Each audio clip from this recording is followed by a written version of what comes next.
பக்தி கிளிட்ஸ் ஆன்மீக சகோதர சகோதரிக்கெல்லாம் என்னுடைய அன்பான பணிவான ஆசீர்வாதத்தை தெரிவித்துக் கொள்கின்றேன். எல்லாம் வல்ல சர்வ சக்தி வாய்ந்த என் அன்னை பிரத்யேகராவும் என் உயிருக்கு மேலான விஷ்ணுமாயனுடைய ஆசியும் கன்னிராசிக்கு முழுவதாக நிறைந்து இந்த குரு பயிற்சியுடைய முழுமையான பலனை பெறுவதோடு குருவின் பார்வையின் மூலம் பட்ட கஷ்டத்துக்கும் இருந்த பிரச்சனைக்கும் ஒரு தீர்வு கிடைக்க வேண்டும் என்று நான் இறைவனை பிரார்த்திக்கிறேன். கன்னிராசியை பொறுத்த வரைக்கும் உத்திரம் 2, 3, 4 அஸ்தம் சித்திரை இவர்களுக்கு எவ்வாறு இருக்கும் என்பதை இப்போ நம்ம சோழி பிரசனத்தில் பார்க்க போகிறோம். அதுக்கு முன்னால் எதிர்பார்த்துட்டு இருந்தோம், காத்திருந்தோம். காரணம் என்னென்னா, தொழில் ரீதியாக, மன ரீதியாக, உடல் ரீதியாக, இல்லறத்தில், குடும்பத்தில் கடுமையான போராட்டங்களையும் பிரச்சனைகளையும் தானே நம்ம சந்தித்து வந்தோம். இனியாவது மாறாதா? இவருடைய பார்வை நம் மீது திரும்பாதா? பட்ட கஷ்டத்துக்கு ஒரு விடிவு கிடைக்காதா என்றெல்லாம் கலங்கி நின்றோம் அல்லவா? எந்த நாட்டில் வாழ்ந்தாலும் எந்த இடத்துல வாழ்ந்தாலும் அந்த பூமிக்குள்ளே தானே நம்ம வாடுறோம். நவகிரகனுடைய பார்வையும் இந்த பூமி மேலே தானே பதிகிறது. அந்த வகையில் பார்க்கும்போது குருவினுடைய பார்வை என்னை பொறுத்த வரைக்கும் வெறும் குரு பயிற்சியை மட்டுமே பலனை சொல்லிவிட முடியாது. குருவின் பார்வை முழுமையாக நமக்கு கிடைக்கல சாமி. இந்த குரு பயிற்சியில் எதுவுமே எனக்கு நடக்கலை, நான் என்ன பண்ண போகிறேன்? இந்த குரு பயிற்சினால முழுமையான தாக்கம் கிடைக்கலன்னு சொல்கிறாங்கன்னா காரணம் சனி. குருவின் பார்வை சனி தடுத்து விடுவார். கர்மாவின் கர்த்தா யோக பலனை தடுத்து விடுவார். ஆக நவகிரகங்களுடைய சேர்த்து தான், களத்திரக்காரர்கள் சுக்கிரனோடு சேர்த்து தான், மற்ற கிரகங்களுடைய நிலையை வைத்து தான், இருப்பை வைத்து தான் நான் இந்த குரு பயிற்சியை சொல்லுகின்றேன் சோழி பிரசன்னத்தில். அந்த வகையில் பார்க்கும்போது திருக்கணித பிரகாரம் பார்த்தீங்கன்னா இந்த குரோதி வருடம் சித்திரை மாதம் 18ஆம் தேதி 1/5/2024 புதன்கிழமை பகல் 1 மணி அளவுக்குள்ள பார்த்தீங்கன்னா மேஷ ராசியிலிருந்து தனது பகை வீடாகிய களத்திரக்காரர்கள் சுக்கிரனுடைய வீடாகிய ரிஷபத்துக்கு பயிற்சியாகிறார் குரு பகவான். அதே நேரத்தில் 379 நாட்கள் ஒரு அருமையான சந்தர்ப்பம், ஒரு அருமையான வாய்ப்பு தரப்போகின்றார் குரு. அந்த வகையில் பார்க்கும் பொழுது என்னை பொறுத்த வரைக்கும் இந்த குரு இவர் கன்னிராசிக்கு எப்படி இருக்கும் என்பதை இப்போ நம்ம சோழி பிரசனத்தில் பார்க்க போகிறோம். நம்ம எல்லாம் குருன்னா தட்சிணாமூர்த்தி தானே நினைக்கிறோம். தட்சிணாமூர்த்தி குரு தான், முனையளவும் சந்தேகம் இல்லை. ஆனால் அந்த தட்சிணாமூர்த்திக்கே ஒரு குரு, நவகிரகங்களுக்கு குரு, தேவர்களுக்கும் குரு, உங்களுக்கு எனக்கும் குரு கூட அந்த கிரகநாயகன் ஆகிய பிரகஸ்பதி தான். திருத்தணிக்கு அருகே இருக்கக்கூடிய பாதசனீஸ்வரர் ஆலயத்தில் உலகின் முதலாக 8 அடி உயரத்தில் பிரகஸ்பதிக்கு ஒரு ஆலயம் அமைகின்றது. கன்னிராசியில் இருக்கக்கூடிய அத்தனை ஆன்மீக சகோதர சகோதரிகளாம் 1/5/2024 இந்த குரு பேச்சு அன்னைக்கு கலந்துக்கணும். குரு பகவானுக்கு மட்டுமல்ல, விஷ்ணு குருவாகிய அதாவது விஷ்ணு புண்ணியத்தை தரக்கூடிய ஹயகிரீவருக்கும் அன்று ஒரு 8 அடி உயரத்தில் ஒரு விக்கிரக பிரதிஷ்டை பெருமாள் அங்கு காட்சியளிக்கின்றார். அந்த இருவரின் பார்வையை முழுமையாக கன்னிராசிக்காக பெறணும். அவசியம் வந்து கலந்துக்கணும்னு வேண்டிக் கொண்டு இந்த கன்னிராசிக்கு எவ்வாறு இருக்கும் என்பதை இப்போ பார்க்கலாம்.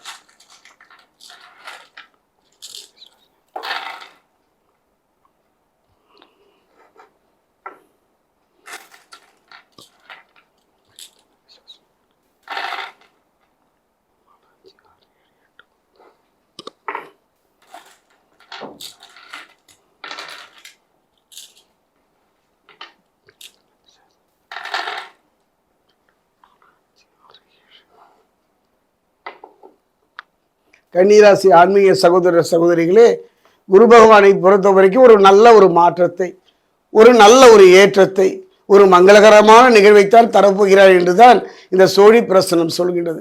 அதே நேரம் யோககாரகனாகிய ராகு தரக்கூடிய நல்ல வாழ்வு, நல்ல திருமண யோகம், நல்ல பிள்ளைகள், நல்ல தொழில், அந்த யோக பலன்களை எல்லாம் தடுத்து நம்முடைய நல்ல தசாபுத்திக்கு ஏற்ப கர்மாவுக்கு ஏற்ற பிரித்து தரக்கூடியவன் சனி பகவான். சனியை பொறுத்தவருக்கு கன்னிக்கு 6ஆம் இடம் அற்புதமான இடம். சனி பகவானும் ராகு தரக்கூடிய யோக பலனை தரப்போகின்றார். இதுவரை தடைபட்டு போன உங்கள் வாழ்க்கையில் தொழிலாக இருக்கட்டும், திருமணமாக இருக்கட்டும், எந்த பிரச்சனையாக இருந்தாலும், வம்பு வழக்குகளாகட்டும், செய்யாத குற்றத்துக்கு தண்டனையாக இருந்தாலும் கூட அத்தனை பிரச்சனைகளை இருந்து விடுவிக்கக்கூடிய ஒரு சக்தி குரு தான். காரணம் என்னன்னா, உங்களுடைய ராசிநாதன், கன்னியினுடைய ராசிநாதனுடைய புதனுடைய ஆதிக்கம் தான் நீங்கள். அது மட்டும் கிடையாது, ஜென்மராசிக்கு 4, 7க்கு அதிபதியான குரு பாக்கியஸ்தானமான 9ஆம் வீட்டில் வரப்போகின்றார். அது மட்டும் கிடையாது, நெருக்கடிகள் மட்டுமல்ல, பிரச்சனைகள் மட்டுமல்ல, அத்தனை பிரச்சனைகளையும் நீக்கி வளமான வாழ்வை தரப்போகின்றார். நல்லா படிச்சிருக்கோங்க. அதாவது ஒன்று சொல்லட்டுங்களா, கொடிது கொடிது. எது கொடிது? இளமையில வறுமை கொடிது. அதிலும் இன்னும் கொடிது யாருன்னா பெண்களுக்கு. அந்த இளம் வயதில் அவங்க படக்கூடிய அந்த வறுமை கொடியது.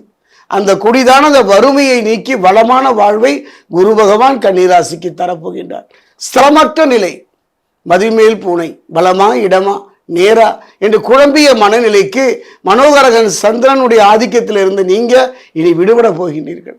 தெளிவான முடிவு, பிரச்சனையிலிருந்து விடுபடுவதற்கான ஒரு காரணம், அந்த சூட்சமா அந்த முடிச்சு அதை அவிழ்த்து நிம்மதியான ஒரு வாழ்வு. இது வரைக்கும் நல்லது கெட்டது எதுவுமே தெரியலீங்க.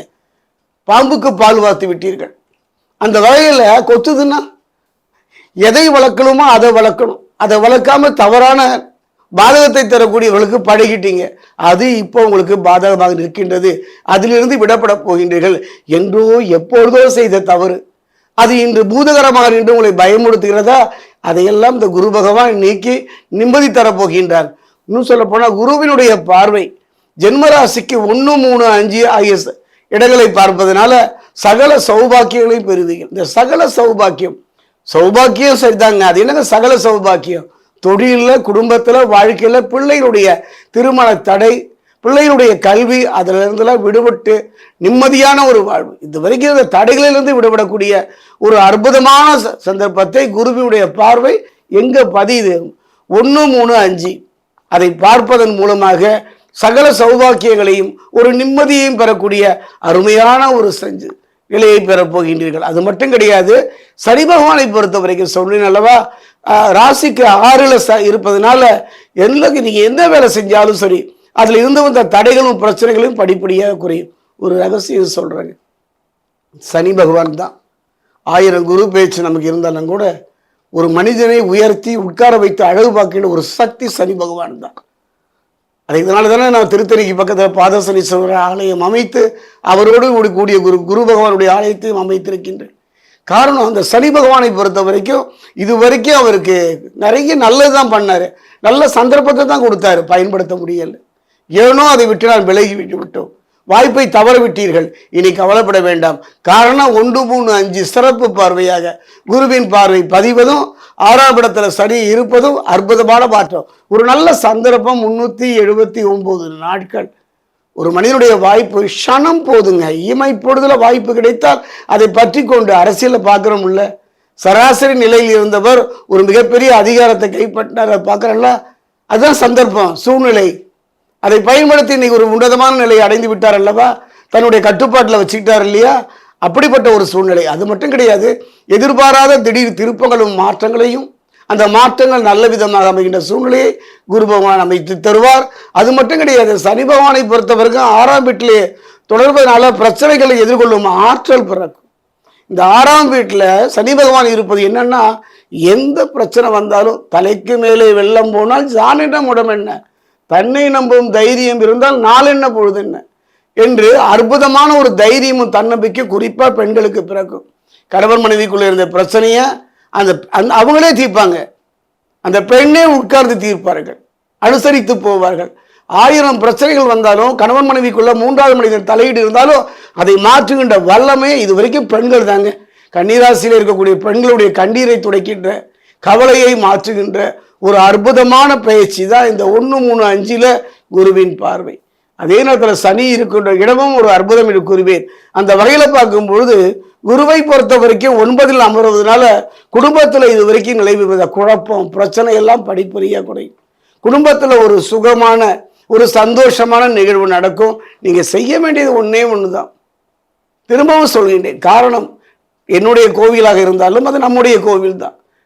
உங்களுடைய ஆதரவும் அன்புல தானே அந்த கோவில் கட்டினோம். ஒரு முறை கன்னிராசி ஆன்மீக சகோதர சகோதரிகளே 1/5/2014 அந்த குரு பயிற்சி அப்போ அந்த குருவுக்கு நடக்கின்ற கும்பாபிஷேகத்தில் வந்து ஒரு 15 நிமிஷம் குருவின் பார்வையை முழுமையாக நீங்கள் தரிசிப்பீர்களானால் கன்னிராசிக்கு ஒரு பொற்காலம் நற்காலம் என்றே கூறுவேன். என்னை பொறுத்த வரைக்கும் கன்னிராசிக்கு 91% நற்பலனை பெறக்கூடிய சந்தர்ப்பம். ஏன் 91ன்னா அவ்வளோ சீக்கிரம் நான் அளந்து அள்ளி கொடுத்து விடுவதில்லை. என்னை பொறுத்த வரைக்கும் ஒரு 70% தான் உங்களுக்கு கிடைக்கக்கூடியது தான். பாக்கி கூட்டி தருவது, சேர்த்து தருவது, அளந்து அள்ளி தருவது சனி பகவான். காரணம் சனியை பொறுத்த வரைக்கும் அந்த 6ஆம் இடத்திலிருந்து அற்புதமான ஒரு மாற்றத்தை தருவார். கொஞ்சம் கவனமா இருக்கணும் நீங்க. ஏன்னா பகைவர்கள் எல்லாம் நண்பர்களாக உறவினர்களாக சுற்றி சூழ்ந்து இருப்பதனால, உங்க வளர்ச்சிக்கு தடை இருப்பதனால, மறைமுக எதிர்ப்புகளை உருவாக்குறதுனால அரசு துறையில வேலை செய்யக்கூடிய ஆண் பெண் இருபாலரும் கொஞ்சம் கவனமா இருங்க. நீண்ட தூர பயணங்கள் போகும்போது கவனமா இருங்க. நான் இருக்க நீ எப்ப கவலைப்பட என்று முன்ஜாமீன் செய்வதோ வாக்கு கொடுப்பதோ மிக கடுமையான பாதிப்பை தந்துவிடும். அதே நேரத்தில் அளவுக்கு மீறி வாங்குகின்ற கடனும் மிகப்பெரிய சிக்கலை விட்டுடும். யோசித்து பேசுங்க. அதே ஒரு ரகசியத்தை சொல்லும் கன்னி ராசிக்கு. நமக்கெல்லாம் தெரியும் அர்த்தாசிரம சனி, ஜென்ம சனி, பாத சனி, கண்டக சனி எல்லாம். இன்னொரு சனி உங்கள்கிட்ட இருக்குங்க. கன்னி ராசியை பொறுத்த வரைக்கும் ஆண்பர்கள் நாக்குல சனி. நீங்க நல்லதே சொன்னாலும் அது உங்களுக்கு எதிராக தாங்க வரும். கவனமா இருங்க. பேசுகின்ற வார்த்தை அதில் கவனமாக இருக்க வேண்டும். ஒரே ஒன்று தான் சொல்ல முடியும். ஓடு மீன் ஓட ஒரு மீன் வரும் அளவில் வாடி இருக்குமான் கொக்கு காத்திருந்தீர்கள். கவலைகளின் பிரச்சனைகளை தீர்வதற்கான அருமையான ஒரு சந்தர்ப்பம் கன்னி ராசி.